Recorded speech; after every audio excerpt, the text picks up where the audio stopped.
आयला त्या बेअक्कल्याला काही कळत नाही, त्याचं मला काही विचारूच नका बरं. बेअक्कल सगळ्या दुनियाचं, त्याला येशी-बिशीचा फरक. आणि कायद्यानं संविधानानं दिलेलं 1967चं आरक्षण, त्यात 180 जाती आहेत, त्याच्यात 83 क्रमांकाला कुणबी आहे. याचा आणि त्याचा फरक तुला काही कळतो का? कुणाला मागास सिद्ध करावं लागतं, कुणाला नाही करावं लागत. इथं आम्ही पहिलेच कुणबी ओबीसीच्या यादीत आहेत, ओबीसीच्या आरक्षणात.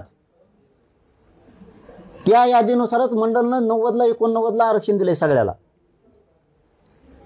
1967चा रूल आहे, त्याप्रमाणे काहीच करायची गरज लागत नाही. कुणबी नोंद निघाली, प्रमाणपत्र द्यायचं, त्यांचा गॅजेटचा दस्तावेज सापडला, त्या आधारे कुणबी प्रमाणपत्र द्यायचे, मागासवर्ग आयोगाकडे न्यायची गरज नाही.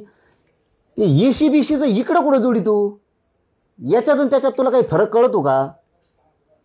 इथं काही करावं लागत नाही, मागासले पण सिद्ध करावं लागत नाही. याचं आधीच केलेलं 1967लाच.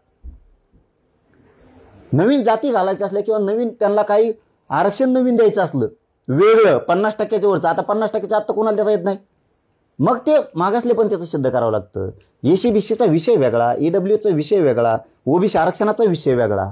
कुठं लिकुंकडं भरडतं ते प्युअर पागल झाले. त्याला आता थोड्या दिवसात तुम्हाला जनावरांच्या नाही तर कुत्र्याच्या गोळ्या द्यावा लागणार आहेत.